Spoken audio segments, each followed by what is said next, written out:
I'm Paranormal Pete, and I'm on a journey to seek answers to the questions that have crossed all of our minds. What happens to us when we die? Is there an afterlife? I'm a regular guy who discovered the gift of psychic mediumship in my 30s. My passion for history and the unknown have put me right here, right now. My mantra for anything paranormal is, we don't know much and anything is possible.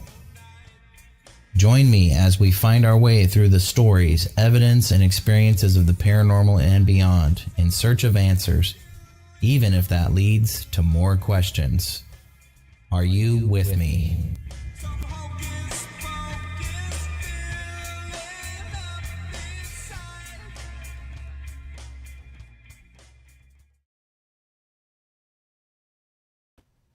Greetings, everybody. Welcome to the Paranormal Pete Show. I'm your host, Pete Orbea, and I think we're on episode 79 of this show, and just very humbled that it's still going, and thanks, everybody, for all the support each week. We're right here on WLTK-DB.com. You can catch this show, and if you like this show, you're going to love all the other shows on the station. There's 22 shows to check out. So there's stuff all week long, and it's all at WLTK-DB. Or if you're on the run like me most of the time, we have a station app now. So just go to your app store, whether it's Google or Apple, and look up WLTK-DB, and you can catch live shows, past shows right from the app. So there's a ton of material out there. You just got to go listen to it all. And thanks, everybody, for being with us. This is a pre-recorded show, but we're going to be airing October 4th. Like I said, I think it's episode 79. And I always want to give shout-outs to station manager and host of Haunted Voices, Todd Bates. Thanks for everything you do. And also a producer for this show, a good friend of mine, Mr. Michael Beers. Thank you for everything that you do as well. I always like to give the shout-outs there. And I am going to be watching the show when it airs on Tuesday, October 4th at 8 p.m. Pacific time. And so I'll be able to comment right along with you. And if you've got questions, and I'll try and answer any questions that I can.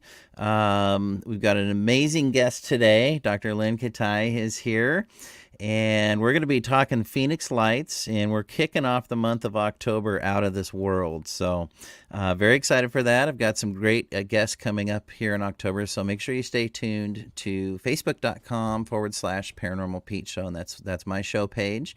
And that's where I announce guests, and you can see who's coming up, and I've got some really good ones coming up.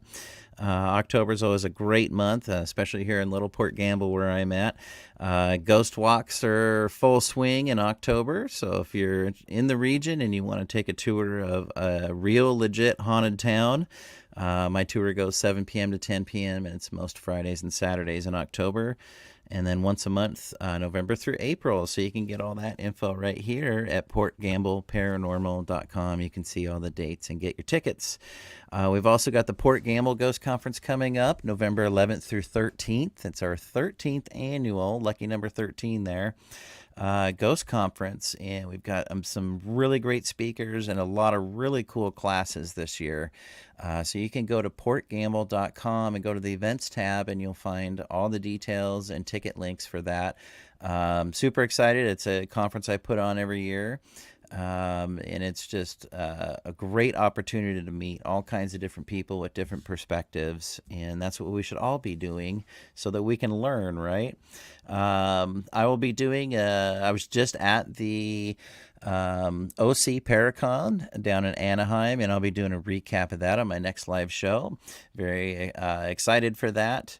And then, of course, we got the Oregon Ghost Conference coming up March 25th through 27th next year in Seaside, Oregon, and you'll want to go to OregonGhostConference.com for details on that. I think they're starting to plan for that one, and we'll start putting information out. So that's another great conference that we kind of work together between the Port Gamble and the Oregon Ghost Conference. So very excited for all those. And again, just go to portgambleparanormal.com for anything that I've got coming up if you're interested.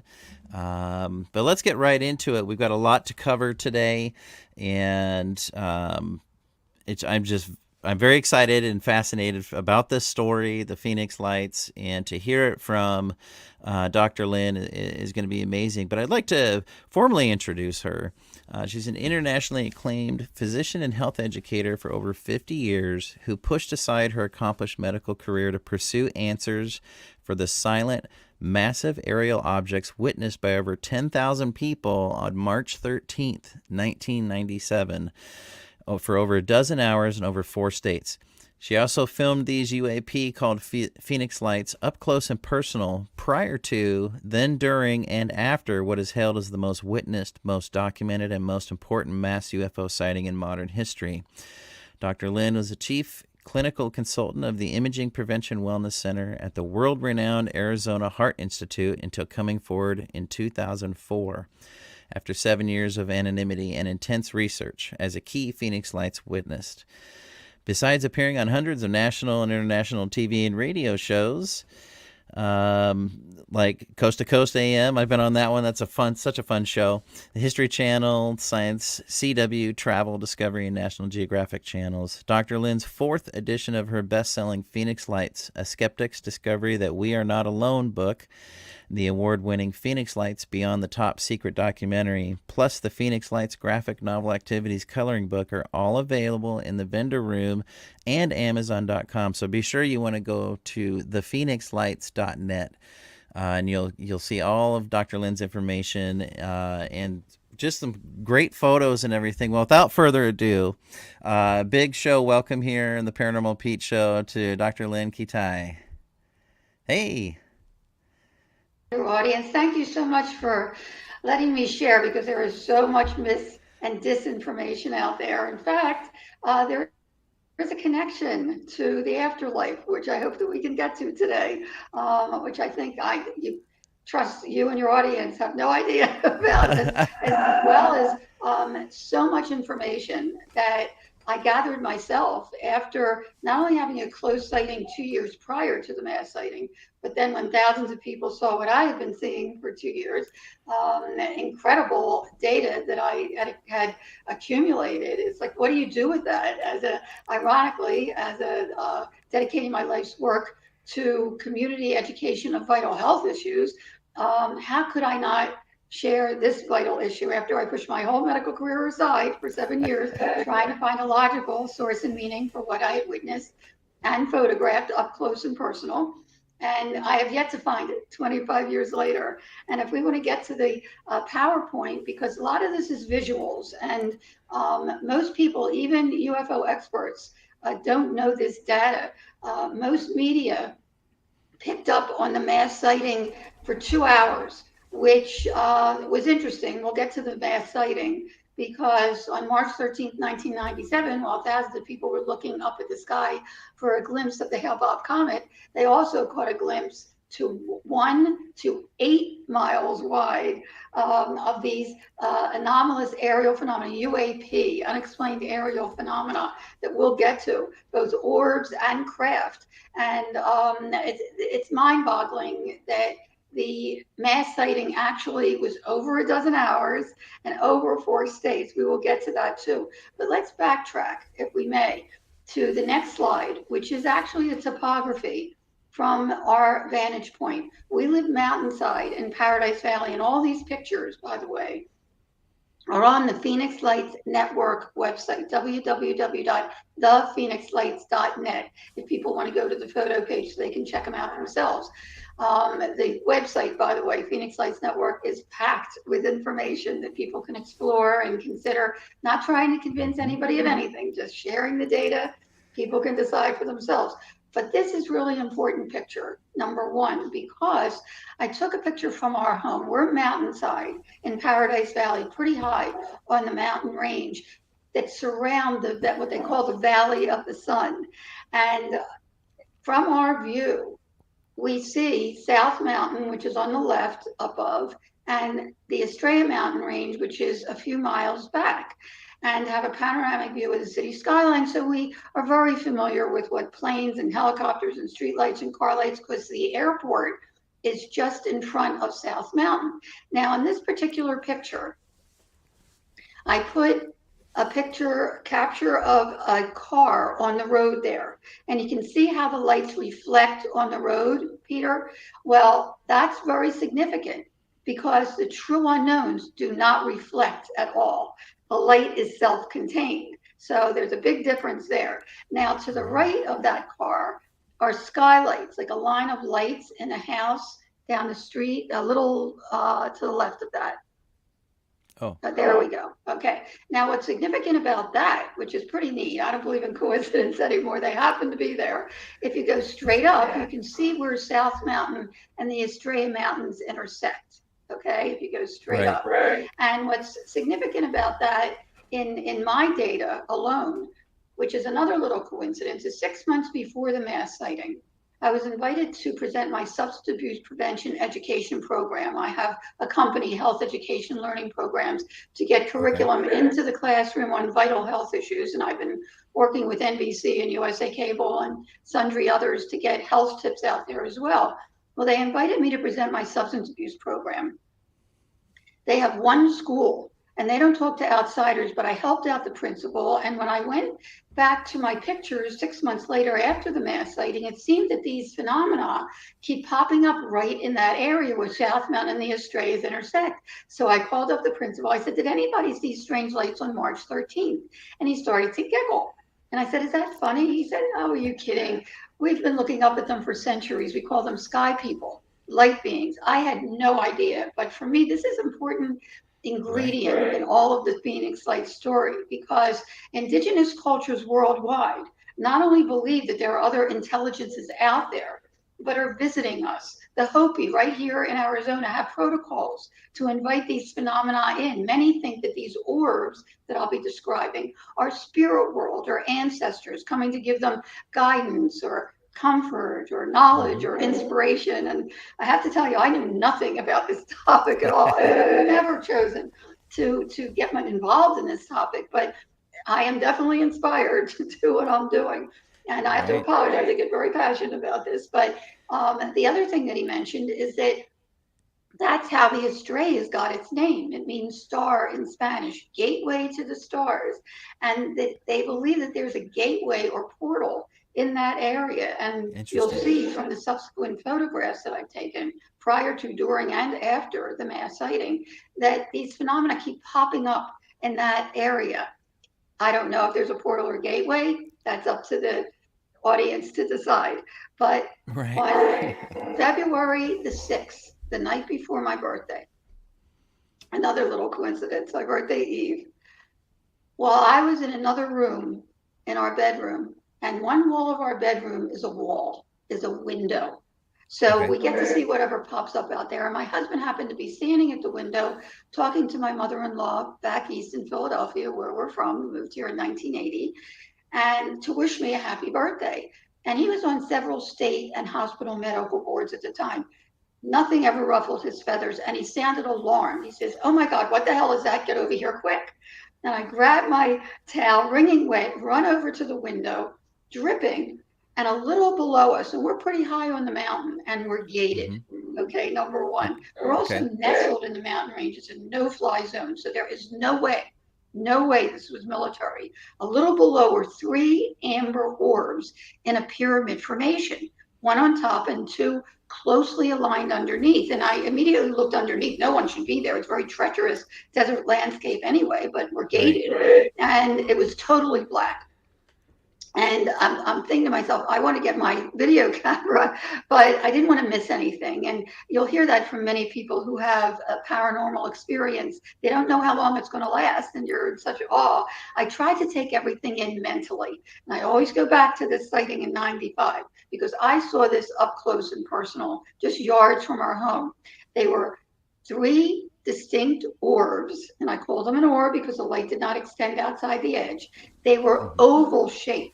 I noticed that immediately, which is interesting because the Nimitz Navy pilots describe what they've been seeing as oval shaped, like a lozenge. That's what they were. And the light within each orb was a uniform amber light. It didn't glare at all. Every other light out there glared, house lights, street lights, etc. These did not.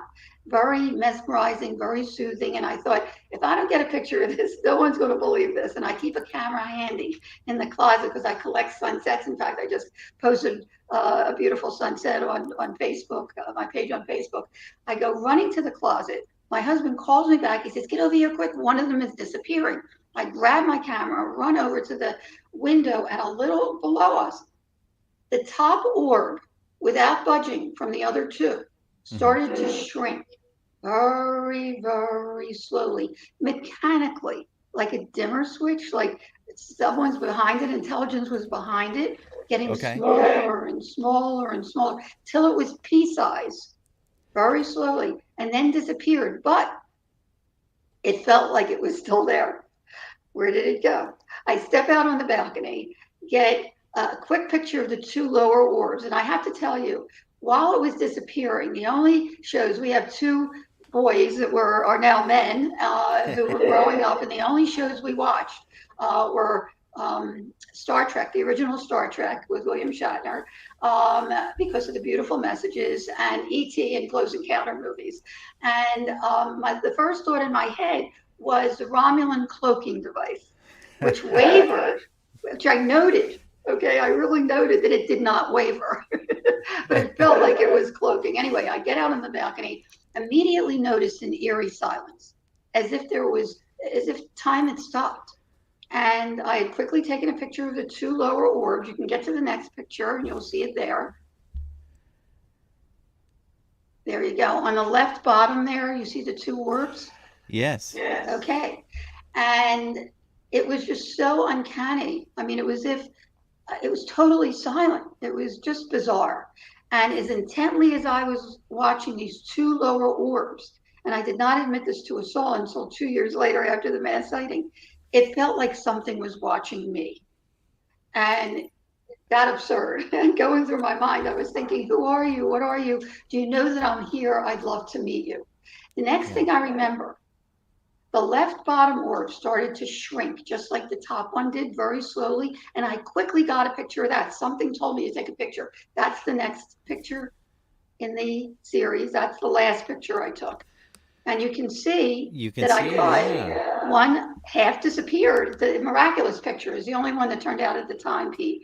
But for me, it was confirmation that I did capture something that was close to the house. I caught one half disappeared, actually cloaking right in front of us, and one's still there. But I didn't even know who to show it to. Now I'm going to do a real quickie for you, because it was 3 years later, while we're on these pictures, that there was another sighting. It's in our documentary in 1998 of straight lines and mirror images. And the final thing is a giant pyramid of three lights, just miraculous. Okay.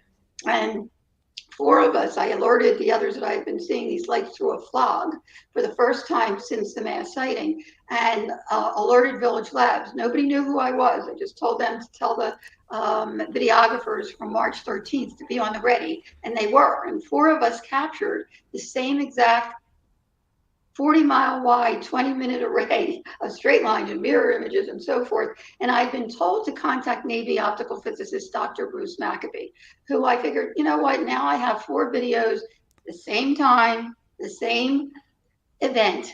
And as an afterthought, I sent him the first and the last picture. And he calls me back a couple of weeks later. He said, you told me that sighting in 95 was only a couple minutes long. I said, right. He said, are you sure?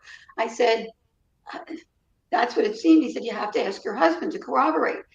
Interestingly, my husband wouldn't talk about it. He would get very agitated. Remember, he was inside, I was outside. I don't know if something happened, but nonetheless, it was very unlike him. To me, it was awesome and wondrous. He would not talk about it. Everybody comes from a different background, from a different upbringing, from a different belief system. Some people can't deal with this topic. Some people don't want to, and that's okay. Everyone in their own time. But in the meantime, I sat him down. I said, hey, just tell me how long that sighting was in 95. He said, I don't know, 2, 3 minutes, 4 minutes tops. Go back to Dr. Maccabee. He says, that's impossible. I said, what do you mean? He says, first of all, we can go back to the first picture there of the 95 sighting. He says, if you look at, no, the next picture, please, thank you. If you could look at the top there, you see that arrow? The same exact phenomenon that I would capture in 97, 2 months before the mass sighting, straight on and turning into a V shape, which you're going to get to. And during the mass sighting is in the same spot in those pictures as well, while we were concentrated on the closed sighting. And if you look at the next picture, you'll see that they were disappearing when the closed orbs were disappearing. Go back to that picture before, if you could. But he said what's most significant is that the skyline has changed significantly. He says there's many lights on, groups of lights in the first picture that are off in the last picture. He said that doesn't happen in a couple of minutes. He says, I wanted you to do an experiment, sit out on the balcony, take a picture of the skyline one night every hour, the next night every half hour. I actually did another night every 15 minutes to see when these lights go out. Actually, this first picture, because I usually take a bath between 7 and 8, so be conservative, 8 o'clock starting point.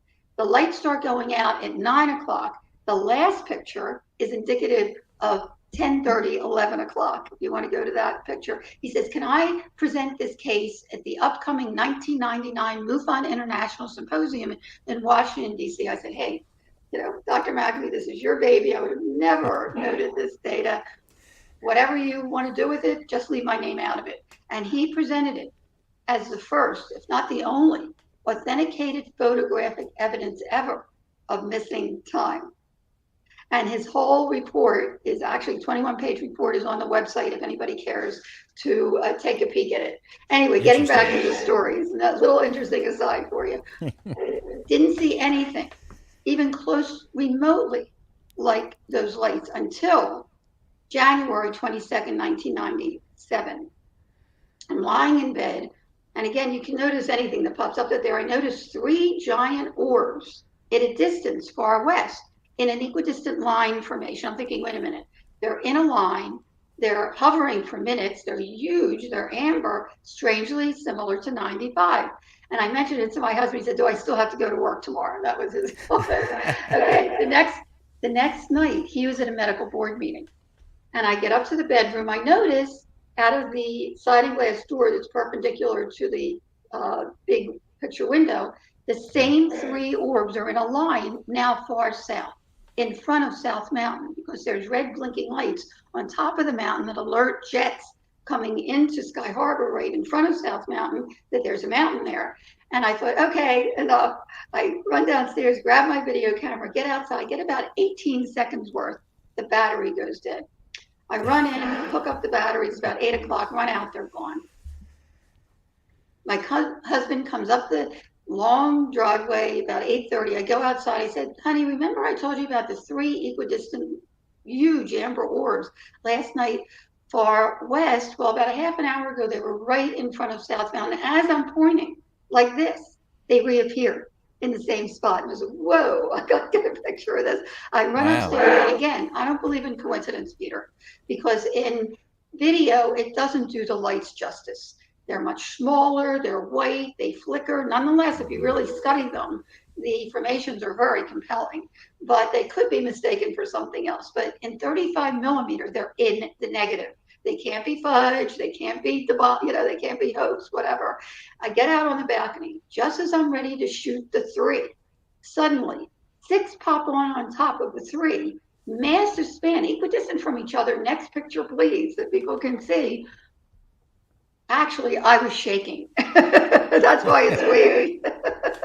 Because I would be too. Not having an explanation for the 95 close sighting, it was like, whoa, this is massive, over a mile away. What is it, a mothership or a fleet or whatever? But thank goodness I kept my wits about me and I kept clicking away, because the second picture to me is a smoking gun. If we can go to that, yes.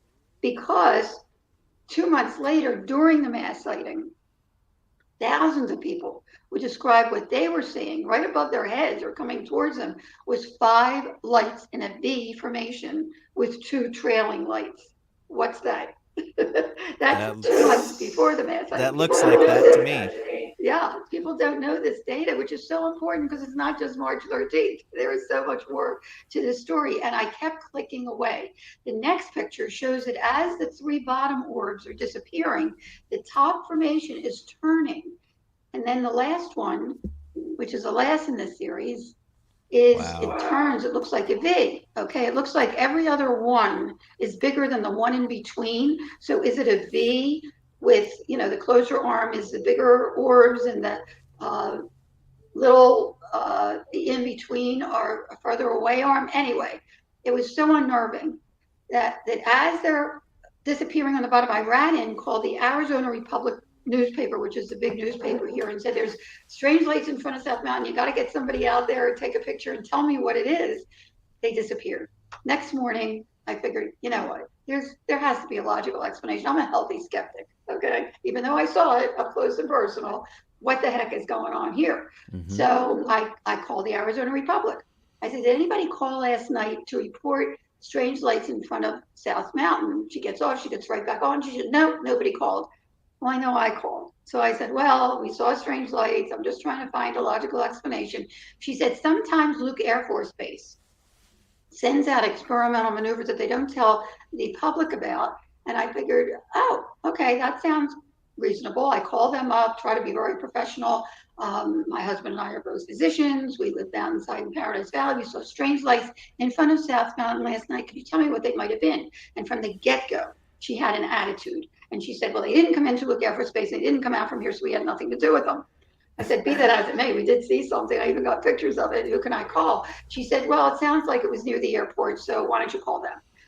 Now it was a mission. So I called the FAA, gave her the same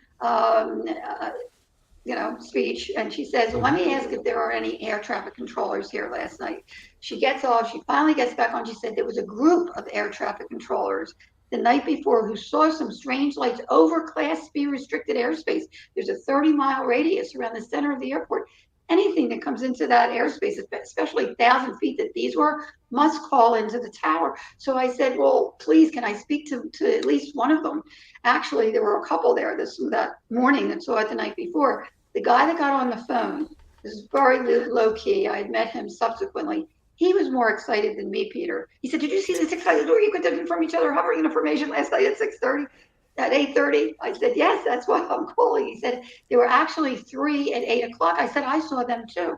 He said, when the 3 popped up over Class B restricted airspace, he confirmed it. They looked on radar, did not show up on radar. They got nervous, and then they disappeared. When the 6 popped up, massive span over a mile wide, they really got nervous. They looked on radar, didn't show up on radar, took their high-powered binoculars to look, and in his own words, he described 6 points of light, totally equidistant from each other, massive span over a mile wide, that seemed to be attached to something.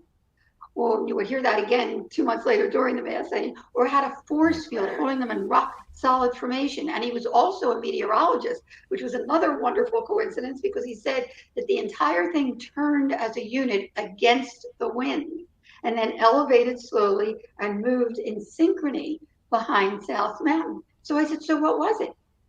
And there was silence. He said, beats me. I said, you're an air traffic controller. You're supposed to know what's in our airspace. He said they ruled out every conventional aircraft, balloons, Chinese lanterns, flares, even skydivers with lights. And we stayed in contact up until and including March 13th, 1997. What was his take on March 13th, 1997? I'll get to that. Do we have time to get to that, or do we have a break here? We have time to get to that, and then we'll take a quick break. Okay, well, the point is that another little story, and I'll get to your question, is that a couple weeks before the mass sighting, my husband was getting a little annoyed with me. The sciences in me was running out every time I saw these lights. And I figured, okay, enough. I've got to show these to my friends. This is how close I was, Peter. A friend of a friend had a neighbor who had a friend who knew the past president of MUFON, Mutual UFO Network, who I had not heard of at the time. And I called him up, tell him I'm seeing these lights. He had not heard about it, but there were other people that were seeing them along with me and photographing them. In fact, one called up MUFON to his balcony the night of March 13th, and they caught an unbelievable arrowhead of 5 lights, which is really impressive.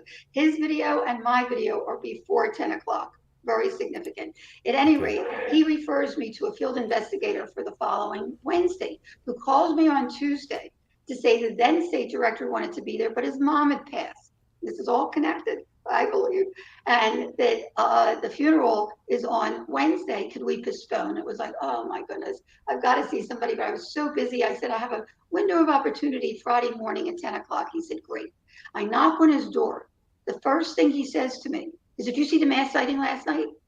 I said, whoa, I saw something very similar to what I saw 2 months ago. In fact, I called air traffic controllers that I called the morning after that sighting this morning, and they confirmed that it was the same exact phenomena over the same exact location, over Class B restricted airspace at 1,000 feet altitude. And there were a couple of pilots that called in. One was a commercial pilot on departure who said, what the hell are these lights over me? Which I think is really significant. They're right over the tarmac.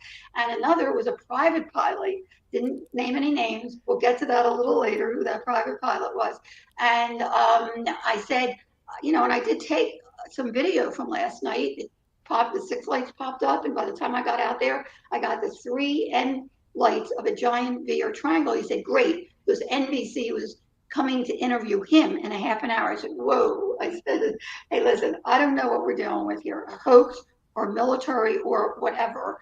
I said, I did health reporting for NBC, both in Philadelphia in 76, the NBC affiliate there, and in Phoenix in the early 80s. Someone might recognize me. It's not about me. It's never been about me, Pete. It's about the data. I said, you know what? Take a copy of the video, show it to whoever, I'm out of here. And I left. He showed it to everyone by 4 o'clock that afternoon. This is the morning. This is the day after the mass sighting, the 14th. I'm sitting in front of the TV. The first news comes on. You know how we have breaking news now? My video was plastered on every news station. It was really exciting.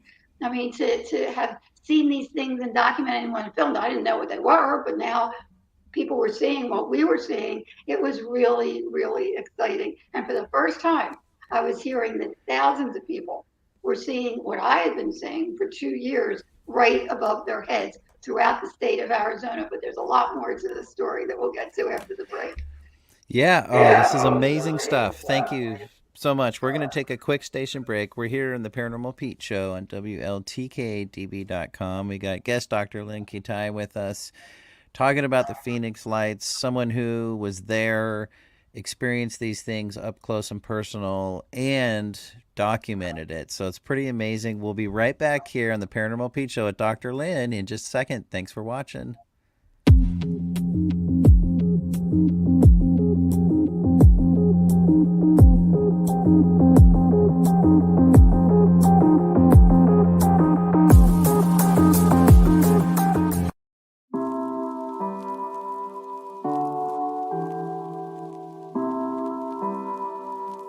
Brandon Wainwright, author of Tyson's Gift, How an 8-Pound Canine Became a Man's Greatest Spiritual Guide, and owner of Tyson's Gift Healing Arts, offers Reiki as well as color and sound modalities to anyone seeking physical, mental, emotional, and spiritual healing.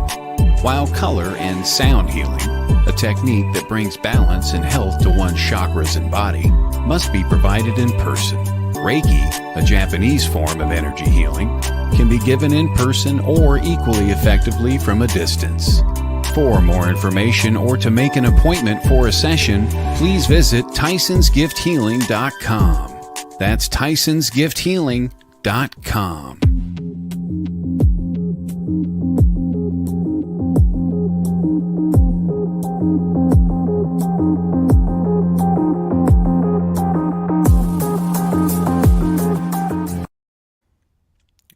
We're back here on the Paranormal Pete Show with Dr. Lynne Kitei. We're talking Phoenix Lights, and I just have a question I wanted to throw in because there's so much material that we want to get out there. But how validating was the feeling when you started to see that there were thousands of people, not just, like a dozen air traffic controllers, you and maybe a couple other people? How validating was that for you? Great question, Pete.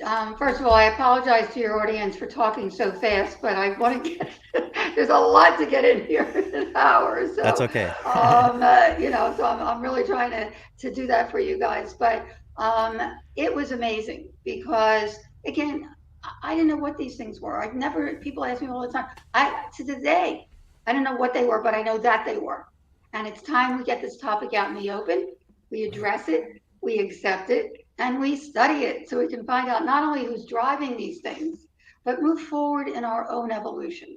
So it's like the Yes. flat Earth era, where we're just on the precipice, and where it's moving there now. Certainly, with the military and government finally admitting that these things are real. But that's why it was so important for me to come forward finally, because I knew that thousands of people had seen these things, not only as a scientist, because there's so much mis and disinformation. We're going to get to that in a moment, surrounding the mass sighting itself, that I wanted to set the record straight as a physician to let people know that they're not crazy, that they're not alone, that even though most anomalies can be explained, only a small percentage cannot.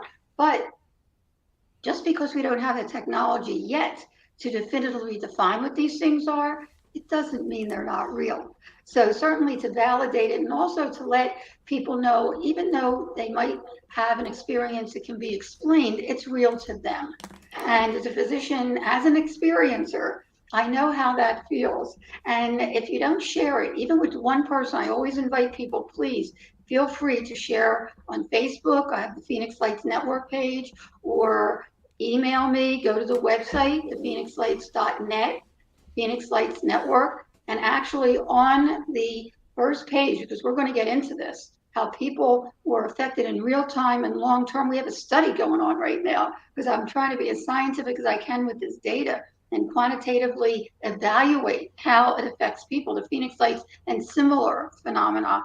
Right under the triangle on the landing page is a link to that survey. Please join us. But at any rate, just sharing it with one person, because on the homepage, there's a link to my email directly, is cathartic. It's healing. So it was very important to me that I couldn't be here with you right now, even though I have this photo data that is so impressive and so important, because I went to extreme lengths to have this data authenticated, analyzed, and authenticated by military university optical experts. And to date, no one can tell me what they are. So, like I said, I mean, I don't know what they are, but I know that they are. And I have the data to the evidence, not to prove what they are, but to prove that they did happen, and to go the next step and find out what they are. So it was very confirmatory for me personally that thousands of people saw it. Now, on March 13th, 1997, this is really important. While thousands of people were looking skyward to catch a glimpse of the Hale-Bopp comet, as I mentioned earlier, they also got a glimpse 1 to 8 miles wide, according to Peter Davenport, the director of the UFO Reporting Center. He's gotten hundreds and hundreds, if not thousands, of etchings and reports from people throughout the last 25 years. At the 20th anniversary, announced that one of these objects was 8 miles wide. I thought he was kidding, but he's not. Okay. He confirmed it for me several times. And the fact is that people were seeing these orbs, these balls of light, huge balls of light in rock solid formation, or actual craft. And that's the other thing. It wasn't just one craft, as you would hear in the media. And they picked up, and I get it, on the 8 to 10 time period, because that's when most people were outside looking up at the sky at the Hale-Bopp comet, got a glimpse of these phenomena, and made calls to the news or whatever. So they picked up on that. But interestingly, not only did the mass sighting start at 3 p.m. in the afternoon on March 13th, daylight sightings, 5 o'clock hour, there were Native Americans reporting them from New Mexico. 7 o'clock hour and beyond in California. The 10 o'clock hour, there were 2 commercial airline pilots that called into radar, reporting that one of these massive craft was hovering right over Las Vegas. And there's a whole story to that I share in my book. And then continued all the way until 5:30 the next morning. Very credible Boeing, head of the Boeing crew that was coming into Sky Harbor International Airport, shared with me that as the crew was coming in at 5:30 a.m., one of these craft was hovering right over their tarmac. Also at 3 a.m., there was a call from an alleged crewman from Luke Air Force Base, very credible report. We actually have some of the recording in the documentary so people can hear it straight on for themselves. Actually, jets were sent out to try to intercept and get gun camera film, which I heard they did. I have not seen it, of one of these massive craft over a mile wide hovering over central Phoenix. As they got close, the lights started to dim, and then the entire thing blinked out and disappeared. And he said that he helped one of the pilots out of his own craft because he was so shaken up by it. And Luke was on lockdown after that, which confirmed for me months ago, I got an email from the weather person who said that she got dozens and dozens of calls, which they denied they got any, but she got dozens and dozens of calls and went outside to look, and she saw it herself. So these are all confirmed. But at any rate, we're talking technology that we have not seen in 25 years. Not only these massive objects that were totally silent, gliding right over people's heads, rooftop level. Some people said they could have thrown a rock at it. It was that close. Some people saw these orbs detached from the main object go out into the environment and then redock with it later. Is that what happened in 95? I don't know. I don't know why they would be outside or in a window, but nonetheless, there were many people that saw this happen too. If you go to the GAP page, and that's another little interesting aside, after a 12-year study, GAP, on the Phoenix Lights Network website, you will see a 12-year study, very meticulous. 2 or more people had to see the same craft to be in the study. And you will note that there were 10 different craft. Now, whether it was one craft that could morph and look different, or the perspective from where the person was standing, or a parade. And ultimately, after 12 years of intensely really analyzing this data, I mean, they did such a job. Not only will you see the illustrations, beautifully illustrated by Larry Lowe on the Phoenix Lights Network GAP page and animations, but the 10 different crafts, which is amazing. And till today, we don't know. One of the craft actually split in 2 and shot straight up. Another craft, which blew me away when I saw it illustrated, where each lights were 3 lights. And in my inquiry, after I pushed my medical career aside for 7 years and started to keep an intricate journal and ended up with a 750-page journal, I found a video from St. Petersburg, Russia, a month before our sighting. They also had a mass sighting, and air traffic controllers saw the same thing over their tarmac, and somebody took video, a civilian took video, and in the video you can see each light is 3 lights. So whoever this was in St. Petersburg, Russia, a month before our mass sighting. It's just mind-boggling that we haven't seen anything in 25 years close to these phenomena. You would think, with the precariousness of the world today and world leaders and so forth, that somebody would have come forward with this technology to show their prowess. Be that as it may, as the story unfolds, very intriguing. No investigation, no explanation by the military and government. When they were asked, what, something happened on March 13th? Are you kidding me? I mean, we're estimating now 10 to 20,000 people saw this. So many people have come forward. But it wasn't until May when a councilwoman, Phoenix councilwoman, Vice Mayor Frances Barwood, innocently, she didn't see it, but so many of her constituents, over 1,000, called her to say, why isn't there an investigation? Asked for one at a council meeting, and she was plastered by the media.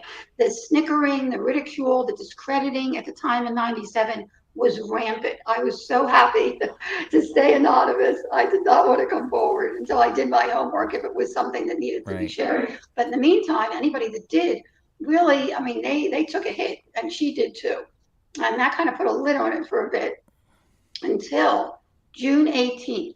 There's about a handful of real significant things I'm going to share with you today, although there's much more to this story. But on June 18th, Front Page USA Today article came out. For the first time, opening up our mass sightings to the world. There was not social media then, where it was just getting started. And it was unbelievable how it went viral overnight. By the next morning, every national morning show, news, Dan Rather, Peter Jennings, everything was the Phoenix Lights mass sighting. It was just uncanny that it went viral so fast. Plus, we were deluged by media from all over the world. And once they started talking to the witnesses, their stories were so detailed and so heartfelt that they too were asking, why isn't there an investigation? Why isn't there an explanation? The very next day, the 19th of June, with nothing before, nothing, suddenly we get an announcement in the morning that the former Governor Fife Symington was calling an unscheduled press conference for that afternoon to reveal the culprit of the lights over Phoenix. And everyone took him seriously. And he comes marching out, one of his aides, with a giant alien head costume and made a mockery of it, which was not funny to the people who saw the real deal, especially parents that were with their children that saw something 2 and 3 moles wide, and he's making a joke of it. And he even said, oh, people were panicking. No, no. People, very interesting. Another thing we're going to get into. There has not been not one credible report in 25 years, over 25 years, of harm, threat, or abduction associated with the Phoenix Lights anomalies. Can't speak for other things, but I can for the Phoenix Lights. If anything, people were in awe and in wonder and curious. I mean, so many callers pulled over. I still have people telling me how they feel blessed that they had this experience, okay? And that doesn't happen with flares and airplanes and skydivers. Okay. Yeah. At any rate, that also put a lid on it, but not for me. And in my book, I write several of the meetings that I had over the phone with top as I could of military. I called every military base, and we have a few military bases here in Arizona, and everyone was more interested in meeting with me and seeing what I documented on film than giving an explanation for it. They were just as curious. In fact, one said, oh, I don't know, only God and whoever did this knows who did it. I mean, who says that? Yeah. At any rate, I get a call a month later on July 24th from one of the heads of Air National Guard PR, who says, oh, Dr. Lynne, I think we know what those lights were back in March. And I was thrilled.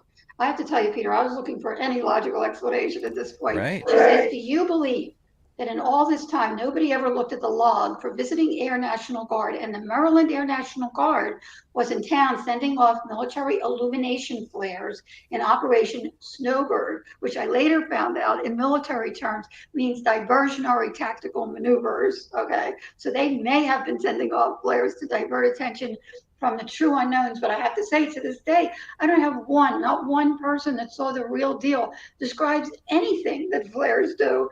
And I said to her, well, wait a minute. When was the Maryland Air National Guard in town? She says March 1st to the 15th. I said, were they in town in January? She said, oh, no. I said, are you sure? She says, absolutely not. I said, well, my husband and I both witnessed and photographed the same exact phenomena over the same exact location 2 months before the mass sighting, confirmed the next morning in January and the morning after the mass sighting by air traffic controllers at Sky Harbor International Airport as the same exact phenomena hovering over Class B restricted airspace, 1,000 feet altitude. And she says, you never told me that. And then I said, besides, and you're trying to tell me that flares, and again, I educated myself to anything logical, that cannot keep information that are dropped on parachutes from jets that drift and drop haphazardly down to the ground in minutes, if not seconds, that have huge smoke trails that are illuminated by the flare itself and are meant to illuminate the area around it, which again, not one witness to date has described any of that. Traverse the entire state in a rock solid, equidistantly spaced mile-wide V for hours. And she says, I have a call coming in. I'll get back to you. Well, I'm still waiting for that call. Okay, then I'm going to fast forward quick. 3 years after the mass sighting, Councilwoman Vice Mayor Frances Barwood is running for Secretary of State. And people don't know this, and this is really important data, on a platform to get answers for the Phoenix Lights and asking for a reenactment, which was brilliant. Okay, if it's military, show me. I'm a show me person, right? Even though, hey, shame on them for doing it over people's heads and denying it for months and so forth. Show me. Right before the 3rd anniversary, we get a public announcement, big one, that 3 Air National Guards were coming into town to show everyone the Phoenix Lights. Now, if we go to the next picture. Okay, I'm going to backtrack a little bit here.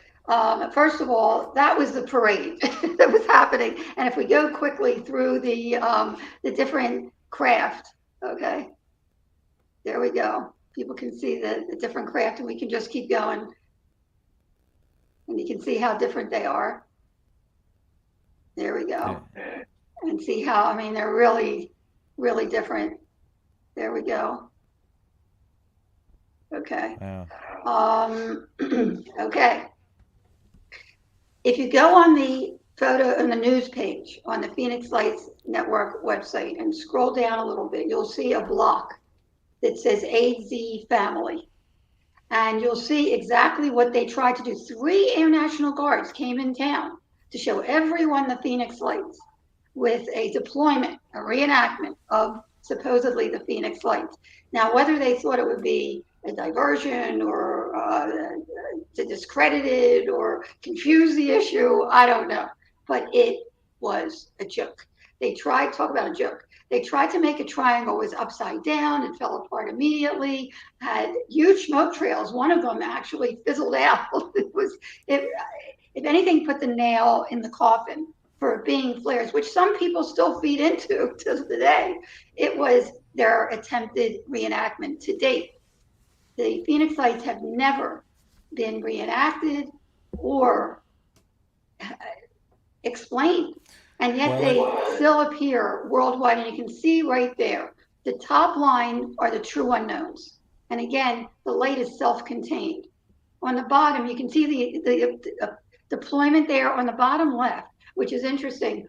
If anybody sees the new movie Maverick, the Top Gun movie, they do a flare deployment, so you can see how ridiculous it is. It has nothing, and you can see the parachute with the smoke trails, and even in fact, a few days ago they sent off flares, which were much further west, by the way, where Luke Air Force Base is, and I could tell immediately. You could see one dropping, and right before the 10th anniversary, and this is interesting. If we fast forward to the 10th anniversary. Right before the 10th anniversary, they set out a line of flares. And of course, the news people, oh my goodness, the lights are, you could see through a camera the smoke trails. You could see them haphazardly going down. And I said to the news people that called me, every news station was calling me, oh, are they back? Are they back? You know what? This is a perfect, I'm an educator. It's a perfect lesson for people to see the difference between the true unknowns and what flares look like. So we actually did an educational exercise at that point. Nice. Yeah. And the next slide, I'm not sure. Okay. There is much more to the story. This is the latest edition of the book, The Phoenix Lights, Skeptics Discovery That We Are Not Alone. I also recommend the ebook, because it has color pictures and live links if people want to explore. That's what I'm here for. Again, it's not about me, it's about the data.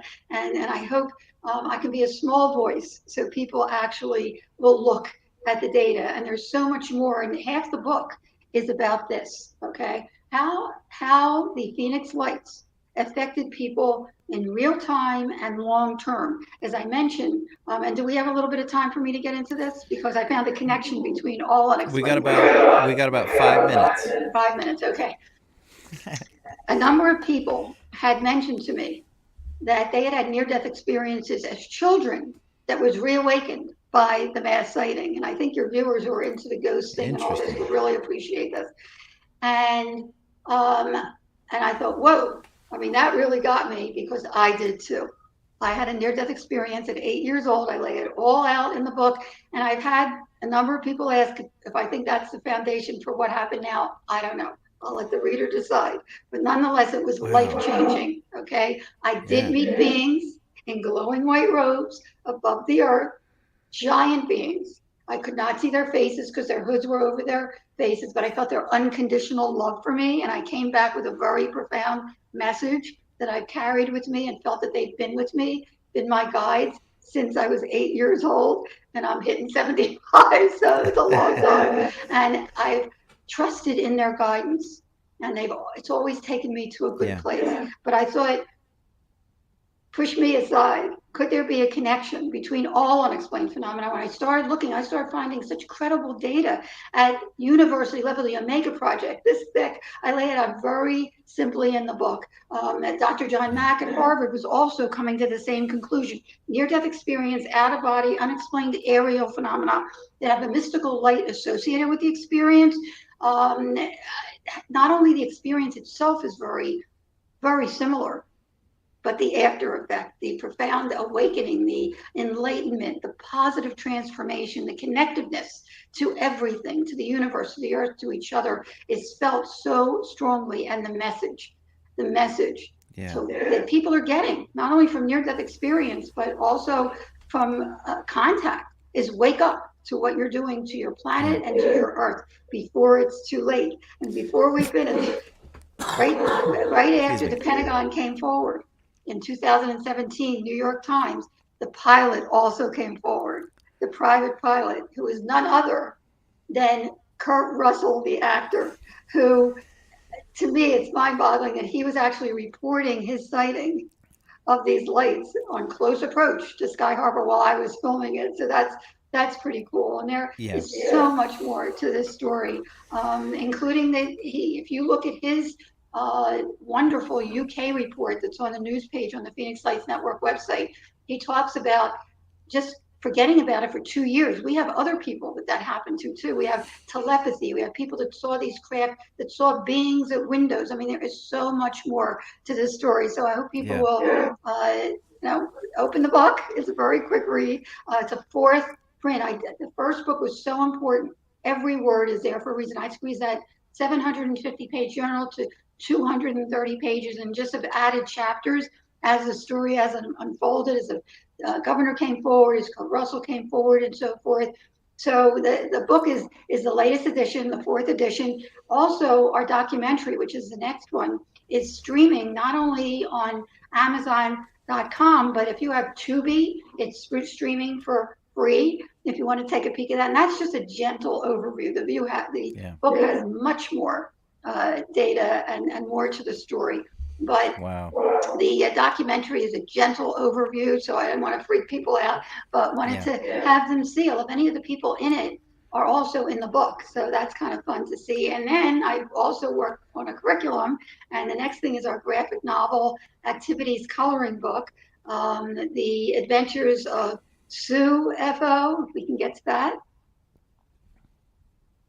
There we go. And Hugh F.O., he's a little alien. I work with a Disney illustrator and Kate, who is an unbelievable teacher, and her students, and I had feedback from them, and David Wisby, who is a wonderful illustrator. He actually took in this 160-page graphic novel the 10 different crafts to scale 80 crop circles, the most ornate. We have activities, word finders, and crossword puzzles, and all kinds of wonderful things at different levels so that everybody can do it. The parents and grandparents can do it with their kids. The teachers can do it in their classroom. I wanted to get something out there that everybody could take a look at. And I have to tell you, when I have it in my hands at the conferences, people take it, they won't give it back. So, and that's on Amazon as well. And there's a black and white version and also a color version. And I always say to people, because now, it's a double entendre before we get to the last thing. There is a picture that I share in the book for the first time that also confirmed, for me personally, it doesn't matter what anybody else has to say, that not only is this real, but that we do go on after we pass. My mom came through 10 years after she passed in a picture that my older son, who was a skeptic before he took this picture, and he was very, very close with her, took. And it confirms, and you can see it as clear as can be, she's in that picture, that 10 years after she passed, that we do go on, that we will see our loved ones again, which is so comforting. And for me, it's also important that people know that what they do here when they're in their human container will go on and affect them personally. And maybe they would think twice about what they're doing here on Earth. And like the message from the Phoenix Lights and near-death experience, all up I call them an up, UP, an up, all unexplained phenomena experiences, is wake up to what you're doing, to your planet and to each other before it's too late. And I always say, if you want to go to the next one, keep looking up. Keep looking up. And That's right. now we all know, your audience as well as you, Pete, that this is a double entendre. But I do hope people keep looking up. And it's kind of cool that, as you mentioned at the top, that the Phoenix Lights has become the most witnessed, most documented, most important mass anomalous sighting in modern history, if not all of history. And people look up now worldwide and say, whoa, there's the Phoenix Lights. And that's pretty cool.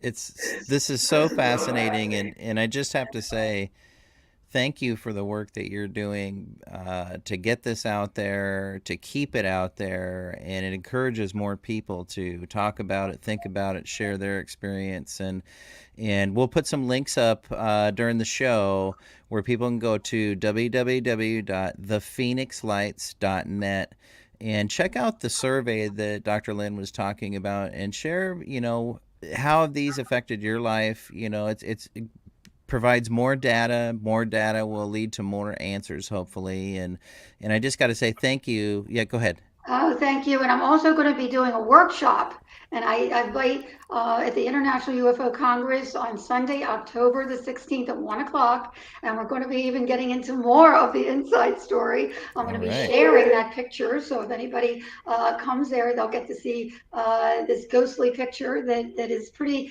unbelievable. And it did it for me. Nice. It proved for me that this is real and that I have to come forward. And I'm so glad that I did, so I can meet people like you and your audience and share the data. And I do hope that people will take a look at it. It's so fascinating, if nothing else, and important. So keep looking up. Keep looking up. Yeah, that's right. Thank you so much. And I think we got to have you on again sometime, and so we can get more into it, more into some of the details, and I wanted to find out, how you document these things, and I think that would be very cool information to have. So I'd love to have you back on the show again because we want to keep this out there. And we're out of time, but we're here on WLTK-DB.com. This hour just flew right by. It's the Paranormal Pete Show with special guest Dr. Lynne Kitei. We're talking about Phoenix Lights, and I look forward to speaking with you again and hopefully meet you in person someday. And I leave the show at the end of the show with a toast every time, that the past is history, the future's a mystery, but today's a gift because it's the present. And I want everybody to take a minute to be present in whatever you're doing, but go to thephoenixlights.net and see for yourself, see what you can come up with. What do you think about this whole thing? And then be sure to follow Dr. Lynne wherever she's out there. Go to her workshops, check out her books, all at thephoenixlights.net, folks. And have a great week. And we'll see you next week here on the Paranormal Pete Show on WLTK-DB.com. Thanks again, Dr. Lynne.